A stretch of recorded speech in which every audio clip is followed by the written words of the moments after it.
And there we go. There we have it. All right. So far, so good. Dana, take it easy real quick. I'll be right back.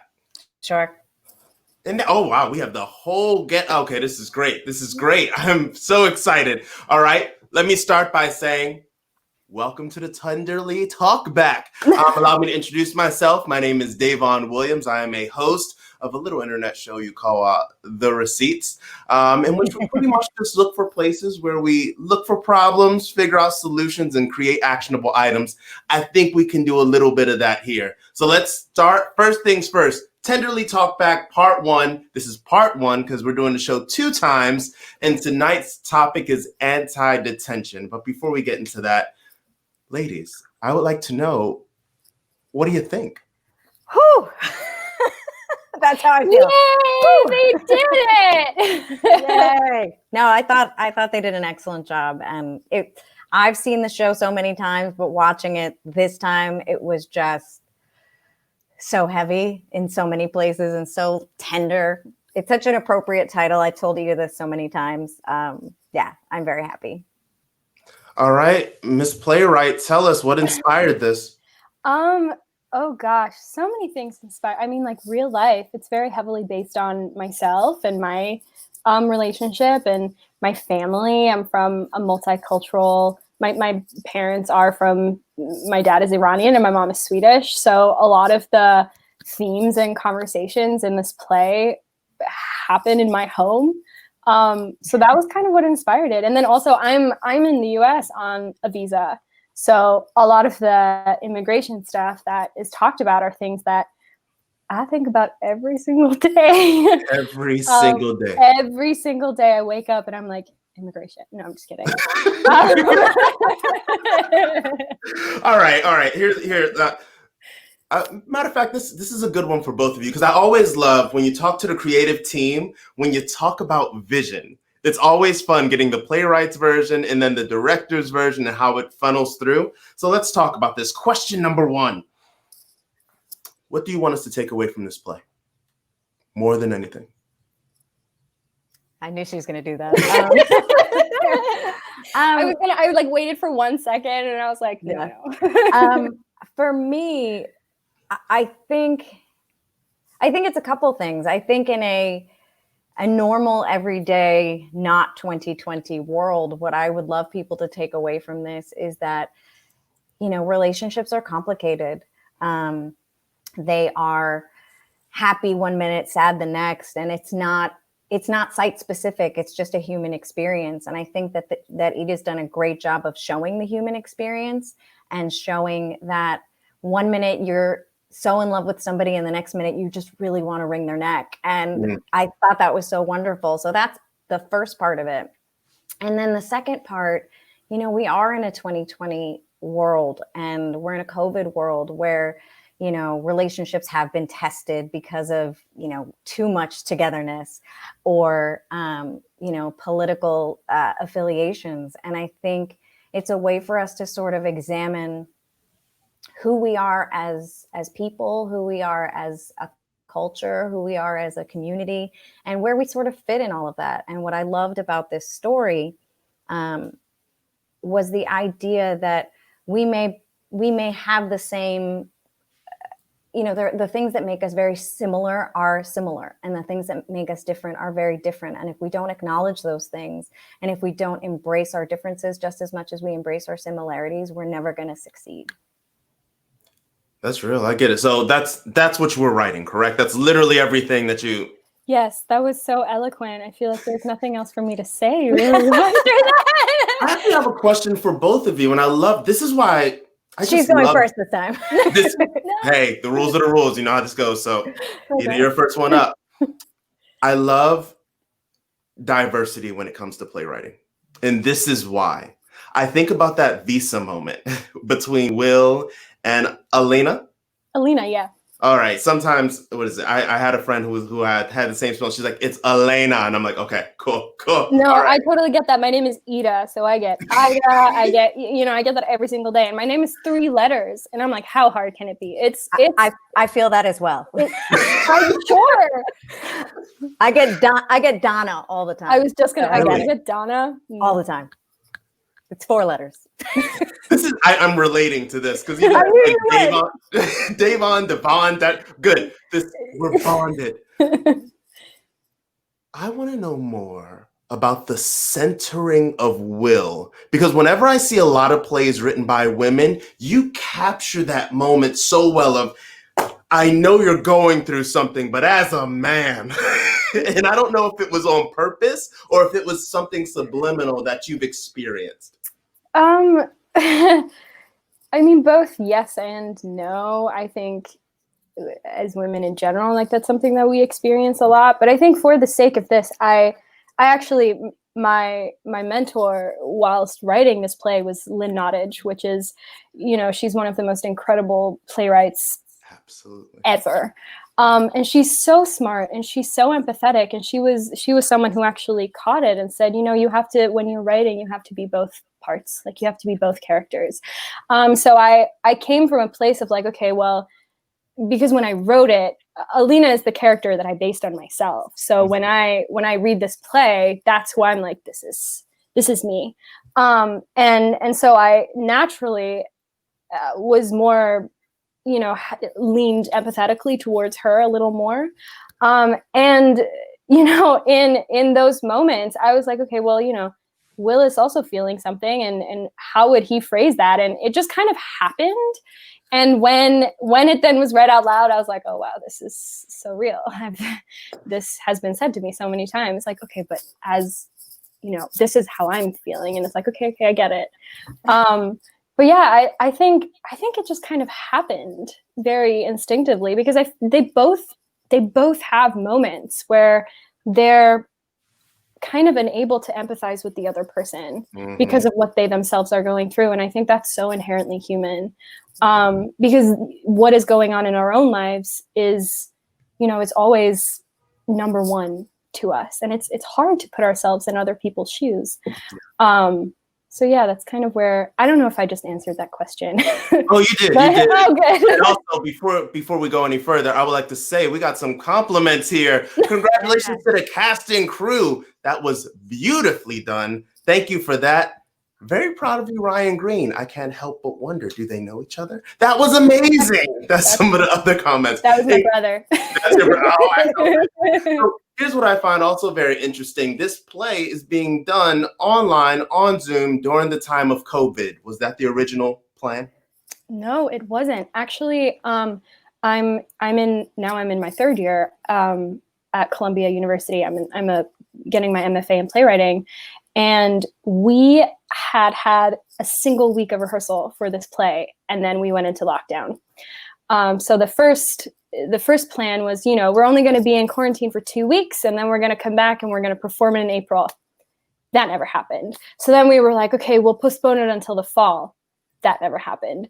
And now, you know, because of restrictions and safety, of course, I'm actually not sure when we're going to be able to perform it live. We were slated to perform it at Edinburgh Fringe Festival too this past summer. And that also got canceled, which is, of course that happened, and it needed to happen. And I'm happy that everyone involved in the first live production everyone is safe and healthy, but this was not the original plan. Well, you know what? That cast will have something to build off of, you know? That's I want to thank you both for kicking us off in this talk back. And we're going to take it to the cast and our stage manager. Look, that's the transition. See, this is StreamYard at its best. There he is. There she is. There they are. How are you? Hello. Hello. All right, so let's talk about this. First things first, show of hands, who is 100% off book? Ryan is the only one. In the time of Zoom, this is what makes it so great. You could just be like, I'll put that cue right there next to the ring light. 100% on book. Here's something I want to talk about. And let's start with our producer, the reason that we're here. Ryan, what is it about this story that made you want to put it up? You know, I think, and Dana and I have talked about this a lot too, like it's such a relationship piece. with an important social message. It isn't one or the other, right? Like it isn't just a living room piece where we're like, those were cool characters, awesome. But it's also not just trying to spend the entire time driving home an agenda. So I feel like it fits, it actually serves its purpose even better of really telling us a story about immigration by really telling us a story about immigration with the characters in relation we love. And then I know also when we were searching for plays, because this all started with me and Dana and a bunch of scripts, the fact that we had a play by a woman of color who's also an immigrant, who's also like an up and coming writer. It was just like, check all the boxes for us. It stars a woman of color. The entire cast and creative team are all BIPOC folks. And just, it was like, this is the kind of stuff, like if we're going to put our heart and soul into this, this is the kind of stuff we want to make. We want to show people, we want to be seen. Christopher, I have a question for you. All right, here we go. The question is, what is it like calling a digital show? It's not easy. There are a lot of contingencies that you have to sort of work through using StreamYard, this platform that we're using, but then also making sure that, that Spectrum is also making sure that it's working correctly, and then navigating all of the ins and outs is difficult, but it's been a lot of fun, honestly. There's a lot of challenges that go into the back end of making all of this work, but it's just been so much fun sort of watching these two sort of bring the story to life, and then doing what I can on the back end to sort of elevate the story and make them, seem better, tell the story in an effective way. So it's difficult, but it's been a lot of fun, honestly. You crushed it. Oh, thank you. It's been great. And of course, the follow-up question is, when it comes to the Pothos plant that's behind you, have you found that it actually lives better with the fish tank? Like, it does. That's the pot? Okay, that's good to know. So my partner, oh God, let me get it this way. My partner loves and it's one of those things that you keep in your house so that you just have calm, that there's like a fountain and it just brings everything to chill. So yes, it's better in the better in the plant, in the aquarium. Shares. Am I saying your name correctly? Shares. I would say it's like more than one share. Shares. I got to think share. Oh, okay, got it. What is it like doing a show in your room? Very cozy. So comfortable. Almost left my sweatpants, but I have to get a few times. It's so interesting. I mean, we're doing what we got to do to get some new theater out there this year, and if this is how we have to do it, this is how we have to do it, and that feels great. It's better than not doing it. It's better than the alternative for sure, and doing it safely is so important. So I'm thrilled that we all get to be here together. That's my question for both of you. Maybe it's more of like can you just show us? I would love to see one of the quick changes that took place while the screen was black. If either of you are up for it, where's that North Face coat? I need to know. It's on the floor now, but it was literally right here. I love you, Anne. I just have props all over my bed. I'm also in the process of moving, so there's just like boxes and crap. I'm like, how can I frame this that people can't see the disaster that is my room right now?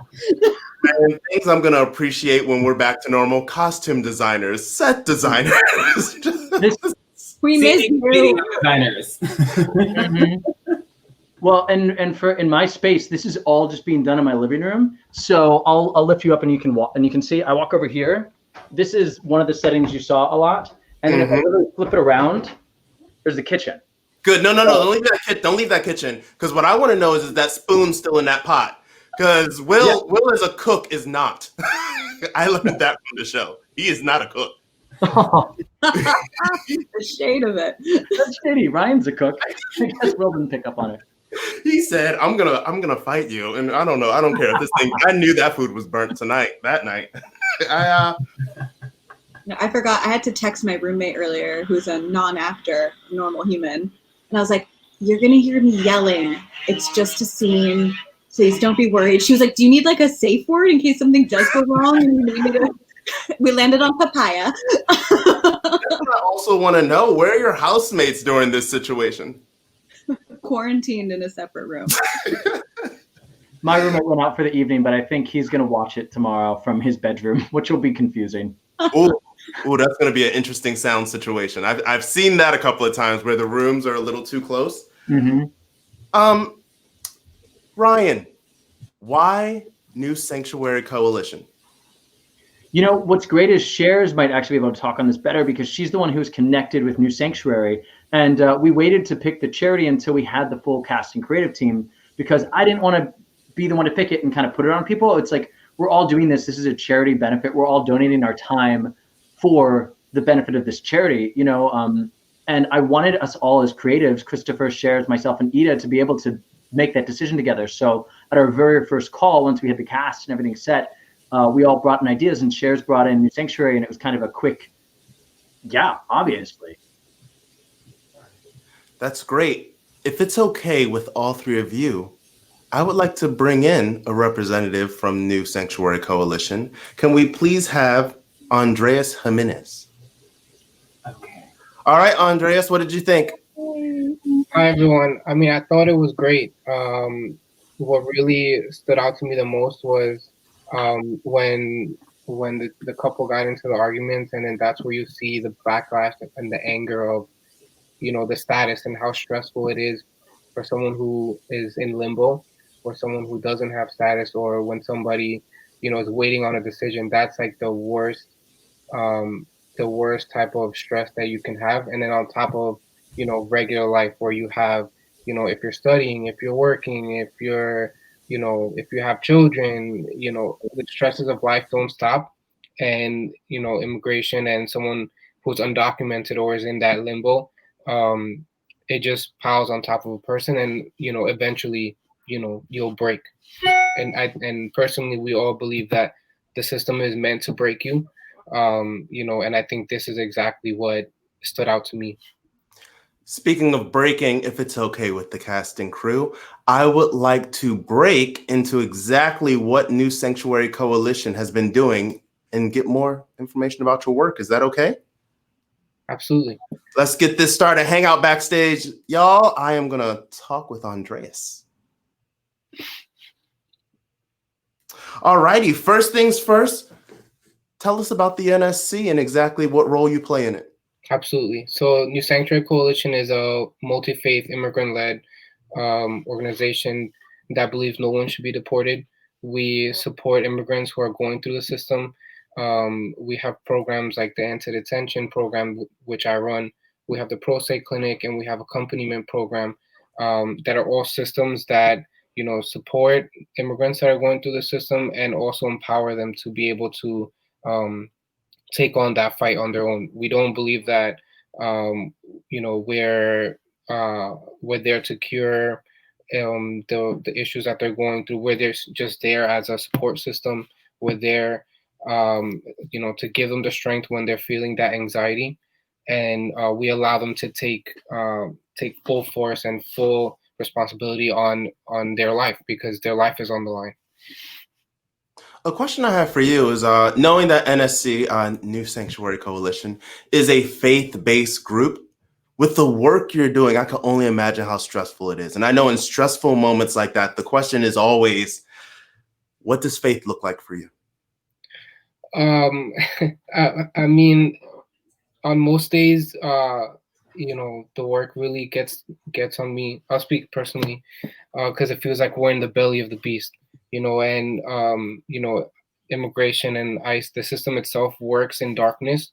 So we really need to, you know, on long days, we really need to depend on our faith, whichever faith we focus on, or if we don't practice a faith, we, you know, we all believe in a higher purpose. So that's what faith means to me, you know, and it could be just faith in your colleague next to you. I mean, before COVID, now, you know, we work from home, but it could just be leaning on your colleague that's next to you and, you know, just speaking things out.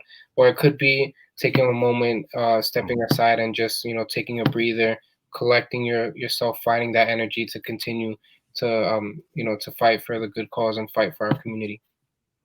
All righty. I guess I want to skip to something else because you just brought it up. We're going to go to a new category called detention. Could I get detention up?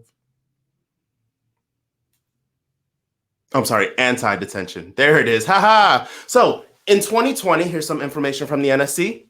In 2020, NSC's anti-detention program work was more urgent than ever as the pandemic descended and the administration responded with a profound lack of compassion, continuing to incarcerate our friends in record numbers and move them around the country with total disregard for their health, safety, or dignity. Through the Life Bond Fund and in collaboration with other funds, NSC liberated 24 individuals from detention in 2020. The shutdown of the courts posed a significant challenge throughout the year, and we saw bonds set at exorbitant levels, many between $18,000 and $40,000 when they were set. 2 additional friends were successfully liberated through pro se habeas petitions. I really hope I'm saying that right, Andres. Created with the support of the team. Can you talk to us about the Life Bond Fund? Absolutely. We have a small bond fund, but we're based off of donations. The Life Bond Fund is essential to being able to free those who are given bond. Not everyone has the ability to get bond, but you see, as it was mentioned, the amount of bonds that are given are outrageous. They go from the lowest bond I've seen is 1,500, and the highest bond I've seen is 80,000. And when you're talking about asylum seekers who are, fleeing violence from their country, they're coming to the United States to seek asylum, and then they're given a ransom. With obviously nobody would be able to pay. I wouldn't be able to pay, and that's me living here, being born and living here my whole life. Mm-hmm. Just imagine the stress of someone who is seeking violence, have been living through that torture. Now in detention for however many months they've been, and then being given this bond. So this is where we step in. The faith community steps in, and they go into Federal Plaza, and they go through the process of bonding out the friend who's in detention. So also the faith leader gets to feel what it is to be in the belly of the beast, and witness how horrific the system is. I always get this a lot. Oh, it's all based on the president. The president makes it better. We just got an election where we've created a one-term president. Come 2021, is the work done? Have we solved it? No, not at all. What Trump did really well was, essentially put a bright light on what ICE was doing. Most people, I don't think most people know, but President Obama was named the deporter in chief for how many people he was able to deport, and the numbers don't even reflect really how many people he has deported, because that doesn't take into account the families that were separated, the families that had to decide whether let's say if the father or the mother was deported, what would happen with, the spouse or the partner and the children here? Would they, be separated from their family member, or would they go and meet their family member in their country of origin? So now when, what was good about these 4 years was that it lit a fire within the community, and it lit a fire on people who didn't know what was going on, which was great. That's how we were able to, create this huge coalition, and we're able to fight back against the majority of the policies that he wanted to implement. But now is when we need to keep pushing. And what we're afraid of is that now that people see that, with this new administration and the promises that they're giving out about immigration policy, people will start to sit back and say, okay, well, things will get better, and then we'll just be back in the same situation. So the work has not stopped, and I think we need to keep pushing, and we need to keep fighting. Speaking of fighting, let's look at the numbers. Let's look at the data. Could I get by the numbers? So NSC, by the numbers. 587, the first magical number. This year, 350 clinic volunteers worked with 587 friends to file hundreds of asylum claims, work permits, motions to reopen, and change of venue applications, 272. In 2020, we worked with 272 detained friends, offering crucial support and advice during their incarceration through the Life Bond Fund and collaborations with other bond funds, as well as, oh, here we go again, habeas petitions. Am I saying it right? I'm so self-conscious. Habeas. Habeas. See, this is, I feel like Magic Johnson when he had his talk show. NSC liberated 26 friends. 1,000 plus volunteers wrote more than 1,000 letters to immigration judges in support of detained friends. Of course, it's habeas. Of course, I know that. 8,000 plus staff and volunteers placed more than 8,000 phone calls to EOIR, Executive Office of Immigration Review, on behalf of friends. What do you want those numbers to look like in 2021? Triple, if not more. How do you plan to do it? I mean, it's really, with the collaboration with you guys and, getting the word out, speaking to family members, having those tough conversations, and bringing people into the space so they get to experience what it is that our community is going through. And then just that itself will propel them to get involved. Producer, may I have Ida back? There she is. I've been so interested in the visa process and the complication that is. We've seen it in this play. I have many of friends who have stressed out about it. I myself, when I got to be an expatriate living overseas for a little bit, found it a lot easier to get a visa than my friends here. So, what's your experience like with that? It's hard in the U.S. I'm actually also, I'm also an expat. Before I even came to the U.S., my family moved to Singapore when I was 8, and that was just like, it just happened. My father was an asylum seeker in the 80s in Sweden, and they're very helpful with that. In the U.S., it's from my experience, and I must say, I will say this, when it comes to my visa situation, it's stressful, but I have to take a moment and acknowledge how much privilege I come from, because I am on a student visa and I have an institution that is backing me up, and that for the 5 years that my visa spans, they're rooting for me. They're really going to bat for me and making sure that I have that support. And there's so many people that don't have that.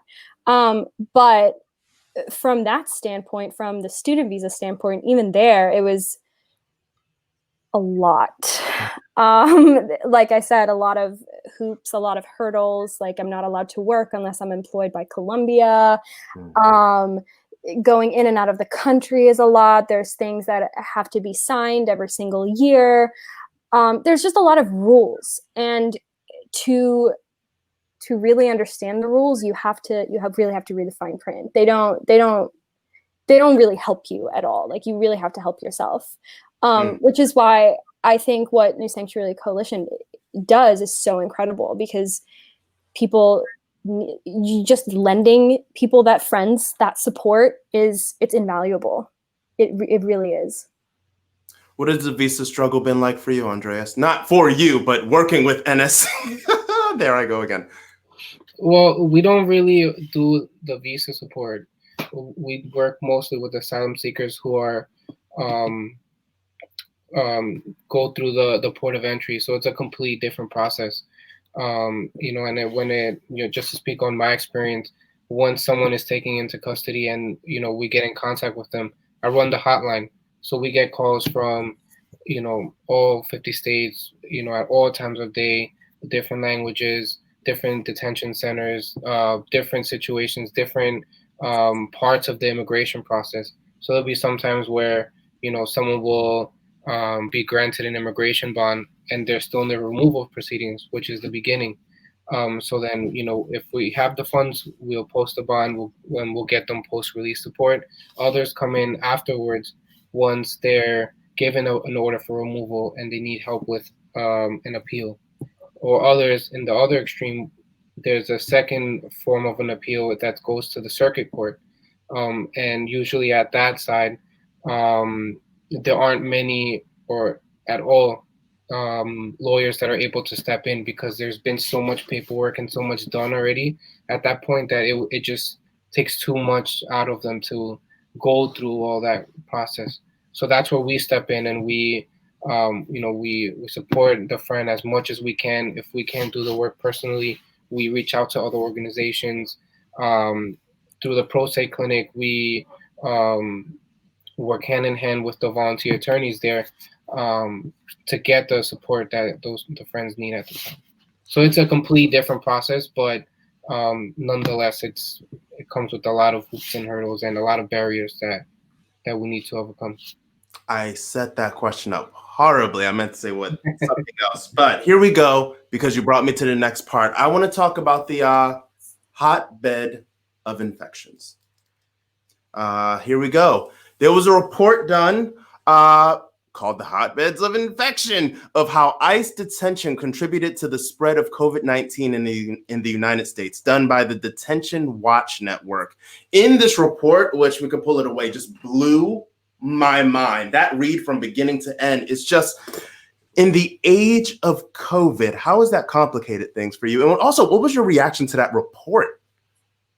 I mean, the report really told me what I already knew, because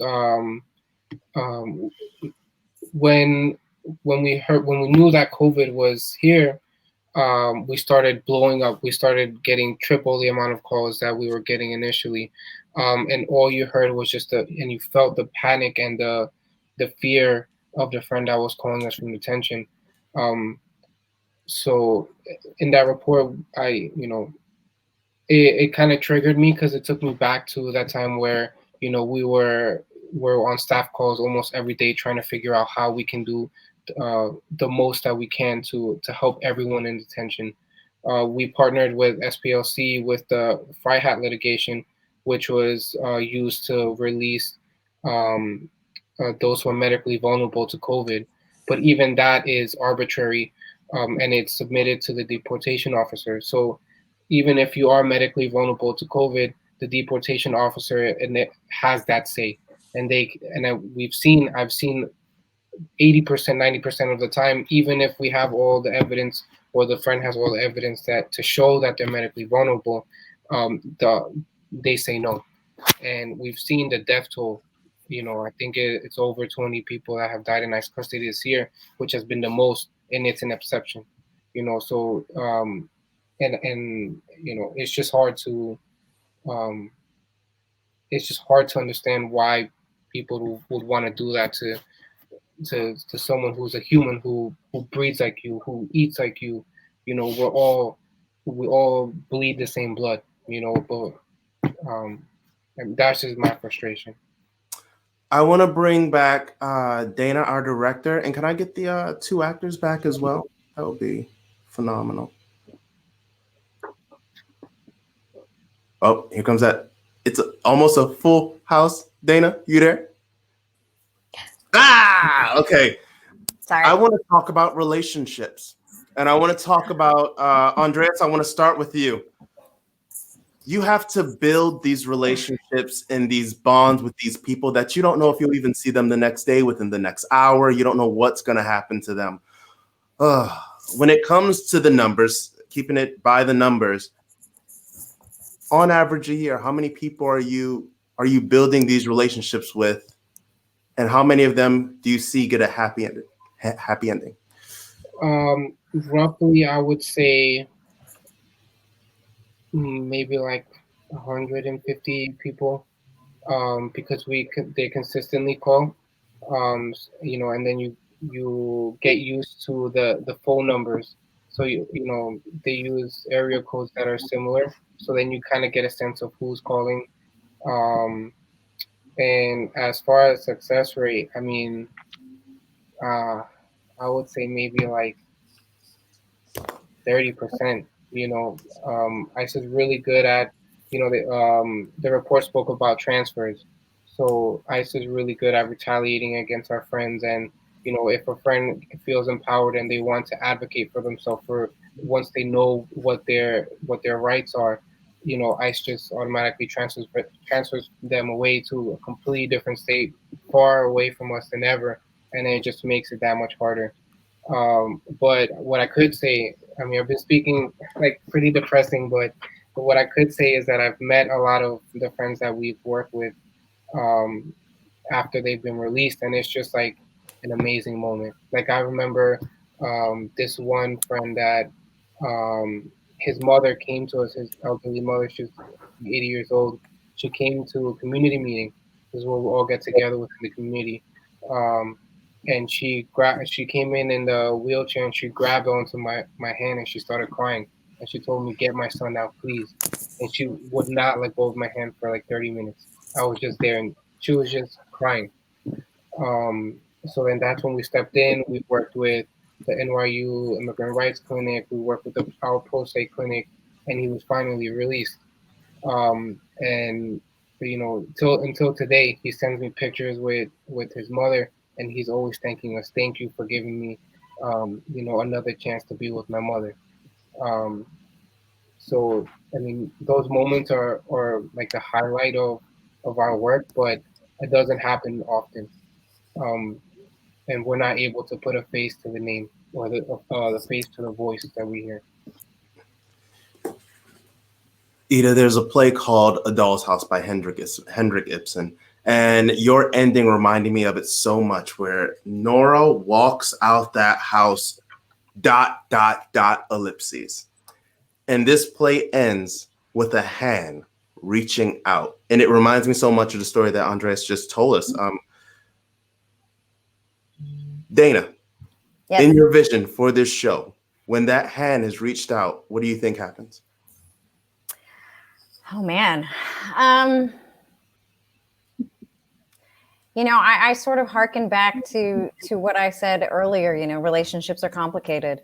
So I think even if the positive happens and they work through it, it's complicated. And if, you know, they don't work it out, separating your life when you've built something with someone else, even if you're not married, even if you're still just dating, that's hard. It's complicated. So for me, I would like to think that they find a way to work it out and they find a common ground, because I think that these two people are very volatile, and fighting is a form of love for them on some level. But yeah, my hope is that they work it out. Actors, these characters are literally in your homes. What do you think happens when that hand is out? I think for Will, sort of one of his, I guess it's a double-edged sword for him, is like he never really takes her as seriously or takes these concerns as seriously. They're just not as real for him. He doesn't understand it, being an American, being, you know, a state away from his family or close by his family. He doesn't understand what she's going through. And I think towards the end of the play, he starts to, but I think he still has some level of rose-colored glasses that allows him, that like gives him the privilege to be able to say, no, this is going to work out. We're going to figure this out. Even no matter, and I think ultimately what happens in the relationship has almost nothing to do with what Will wants. I think that's almost kind of I don't know if it's a message of the play or just my interpretation of it. Like whether or not they succeed or live has nothing to do with the fact that Will wants it really, really badly and is going to fight for it no matter what happens. So I don't know, but I know what Will. I could picture like an act 3 for Will in that vein. Nothing for Elena. No act 3 for what?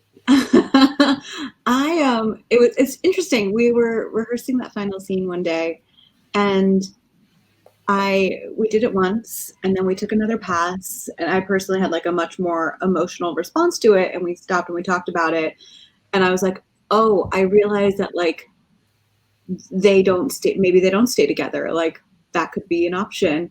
And I think I, as an actor, was having such a hard time. Like Ida and her boyfriend are freaking couple goals. They're the cutest things I've ever seen in my entire life. I couldn't separate that. Like, of course these people are happy and wonderful together. Like, it's based on they're so cute. And I'm like, no, but this is different. Like these people, she's been trying to get his attention this whole play of like, see my side, see my point of view, do you see what I'm talking about? And it doesn't happen. He tries, bless his heart, he really does, but it doesn't happen. So like, if someone can't be on the same page as you with something so important and like fulfill those needs, it might be time to say goodbye. So like for me, that was very much an option at the end of the show. That like this is it. It's the end. We all have eyes, but getting us all to see is tough. I can say that for sure. But there is something that I do want you to see. Can we get hashtag Free Shakur?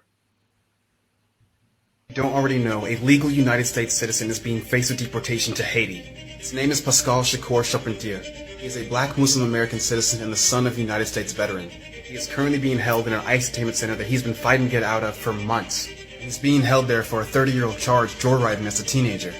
Even though Shakur was born on a U.S. Air Force base in Germany, the documents that prove his citizenship are currently being withheld by the United States Justice Department. Right now, he needs all of our help to get the attention he needs. Shakur deserves to be with his fiancée, his family, and his loved ones. Please help him by signing the petition in my bio and getting the attention of Governor Cuomo. And if you can, please make your own videos with the hashtag #FreeShakur.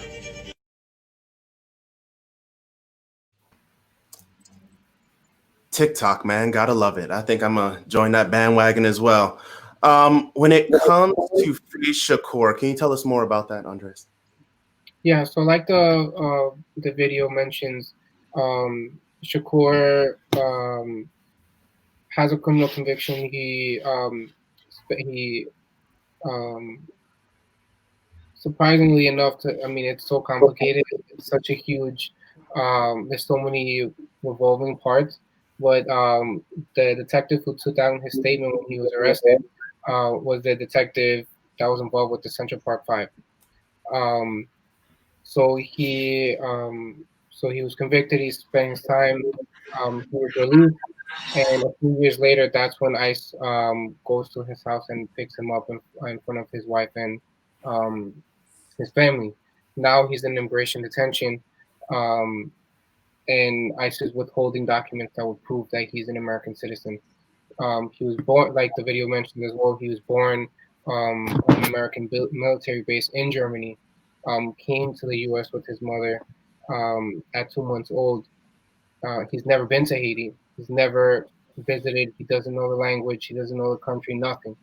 And ICE wants to deport him. He's basically stateless right now, and ICE wants to deport him to somewhere that he's never been before.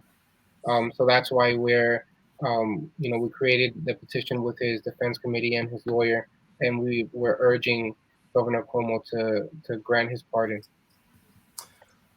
I always think about the pipeline when it comes to the justice system, the pipeline when it comes to immigration. And sometimes I think of pipelines across professions. Here we are in the middle of COVID on a Zoom.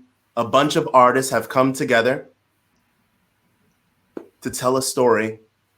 And here we have money that has been raised. What else in this pipeline, from arts to anti-detention centers, what else can we do in this pipeline to help keep him with his fiance? Well, so there's two things, right? So you all as actors in the acting community, I think with this, with what you guys are doing right now, you're combating the stereotypes that we've been fed through, shows since we were young, and it feeds off of what Trump says as, coming here the right way, illegals, aliens, criminals, so just that in itself, what you did today, it's changing the stereotype, and this is one way that you need to fight. But also through platforms like TikTok, Instagram, it's so easy. It's much easier now to get the information out there. So I think that's also a powerful tool that we can use to get it out there, so that we can push to give this man his freedom. Our producer, Ryan Morales, with this piece produced, what is success for you? Well, how do we know that we've had a successful run? I think, I hate to tie it to like the financial thing, but I think that we're almost at $8,000 raised for New Sanctuary Coalition, which is so exciting. And I'll just like do a little plug and say, folks, if you have a few more dollars, if you're able to donate a little bit more to push us over, I would love to reach 8,000 by the end of the night. To me, we are succeeding, and now this is like, how much farther can we go? How much more can we push the envelope of what we're creating? I think we're succeeding in how we're elevating Ida, how we're elevating the women of color, the 3 women of color who are standing in front of me doing amazing artistic work. C-Max as well, Christopher, our stage manager. So I guess I see like we're already doing the things that need to be done to change the face of art and to change the face of immigration as well too. And this conversation is a great example. So maybe that sounds like a cop-out, but it's all good. It's all good because it's only part 1. Tomorrow we have part 2 if you love the show that much, or better yet, with a lot of these live shows, some people be phoning it in. Sometimes it's a little recorded. And you can see they're doing it live. So if you want to come back and go, you know what? What's going to be different? Because live theater, some lines are going to be different. So will their script fall? Probably. That's okay. Just ad lib. It's fine. Yeah, right. give us permission. We're good. With that being said, tomorrow is night 2 of another premiere of Tenderly and our second talk back, which is going to be on Cliffhanger. You got to come back. Thank you all for being here. Thank you all for having me as a host. And please donate. This is an important time. Someone can be saved because of you. Have a good night.